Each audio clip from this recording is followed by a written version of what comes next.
બે સગા ભાઈ હતા, ખૂબ સંપીલા. સાથે જમવા બેસે. એક ભાઈ ઘેર ન આવ્યો હોય તો બીજો રાહ જુએ. કોઈ વ્યવહારના કારણે કોઈ મતભેદ ઊભા થયા. હિસાબમાં મારું તારું થયું. હવે ભાઈ ભાઈ સામાં મળે તો મોઢું આડું કરીને ચાલ્યા જાય, પણ બોલે નહીં. એક દિવસ પરસ્પર કહેવા લાગ્યા કે તમે મને દબાવતા રહો છો. નાનો ભાઈ કહે તમે મને દબાવો છો. આમ 4-5 કલાક ઝઘડ્યા પછી છૂટા પડી ગયા.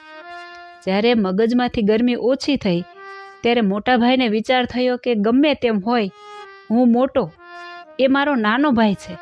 કદાચ 2 શબ્દો બોલ્યો એમાં શું થઈ ગયું? કાયમને માટે મારા પડતા બોલને એણે ઝીલ્યા છે. મારે સહન કરવું જોઈએ. નાના ભાઈ સાથે ઝઘડું એમાં સારું નહીં. સત્સંગી તરીકે મને લાંછન લાગે. જગતમાં ખોટું લાગશે કે આ સ્વામિનારાયણીઓ સગા ભાઈ થઈ ઝઘડ્યા કરે છે. શરમ આવે એવી વાત છે. હું એને ધમકાવું તો મોટા ભાઈ તરીકેની મોટાઈ શોભતી નથી. આ રીતે આખી રાત પસ્તાવો થયો, તેથી ઊંઘ આવતી નથી. ધિક્કાર છે મારી વાણીને.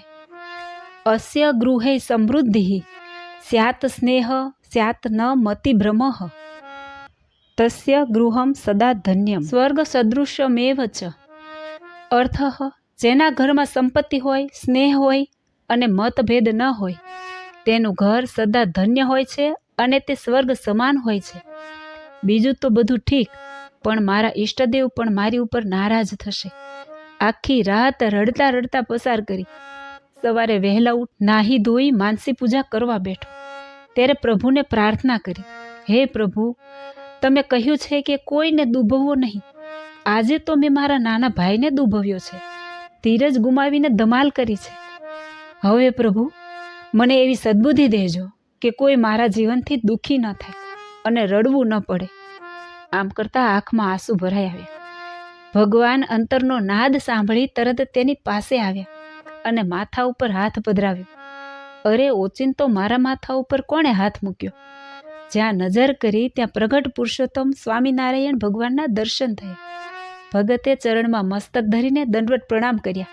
ભગતે તરત ઉઠીને પ્રભુને આસન પર બેસાડ્યા અને પ્રભુની આગળ દૂધપાક પીરસ્યો. ત્યારે શ્રીજી મહારાજે કહ્યું, ભગત, એકલા જમાય નહીં, જાઓ તમારા નાના ભાઈને બોલાવી લાવો, આપણે બધા સાથે બેસીને જમીએ. મોટા ભાઈ દોડતા દોડતા નાના ભાઈને ઘેર આવ્યા. ભાઈ, ચાલ મારે ઘેર, શ્રીજી મહારાજ બેઠા છે, તે તને બોલાવે છે. નાના ભાઈને રીસ હતી કે આજથી મોટા ભાઈના ઘરમાં પગ ન દઉં, પણ ભગવાન બોલાવે છે તો જવું જ જોઈએ. તરત તે મોટા ભાઈને ઘેર આવ્યા.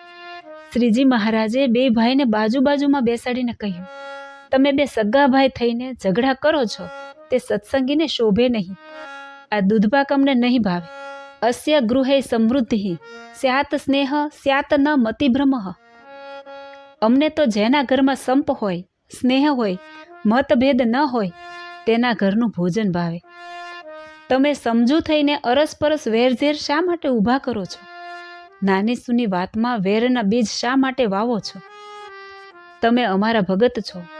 કંઠમાં કંઠી છે, લલાટમાં ચાંદલો છે, ઘરમાં પૂજા છે, મુખમાં હરિનું નામ છે. સવાર સાંજ મંદિરે દર્શન કરવા જાઓ છો, ભેટ ધર્માદા અર્પણ કરો છો, છતાં આવા ઝઘડા કરો તે સત્સંગીને શોભે નહીં. મોટા ભાઈ ધ્રુસકે ધ્રુસકે રડી પડ્યા. મહારાજ, અમારો વાંક છે, હવે આવું નહીં કરીએ, પાણીના લીટાની જેમ ભળી જઈશું. મોટા ભાઈને રડતા જોઈને નાના ભાઈએ મોટા ભાઈના પગ પકડી લીધા. મોટા ભાઈ, મારો વાંક છે, તમે રડો નહીં, મને માફ કરો, આજથી હું વધઘટ ક્યારેય નહીં બોલું. એમ કહી મોટા ભાઈને બાથમાં લઈને ભેટીને પગે લાગ્યા. શ્રીજી મહારાજે કહ્યું, જે થયું તે, હવે રડો નહીં, ચાલો આપણે સાથે બેસીને જમીએ. બધા સાથે બેસીને જમ્યા. પ્રભુ અજાત વેરી છે અને ભક્તજનોને ઉપદેશ આપે છે કે તમે પણ વેર ઝેર રાખશો નહીં. વેર બહુ ખરાબ છે. જેના ઘરમાં વેર ઝેર હોય તેનો થાળ પ્રભુ જમતા નથી. સાત્વિક ભાવ હોય ત્યાં પ્રભુ જમે છે. શ્રીજી મહારાજે કોઈના પ્રત્યે વેરભાવ રાખ્યો નથી. ભગવાન કોઈના પર શત્રુ બુદ્ધિ રાખતા નથી. જય શ્રી સ્વામિનારાયણ.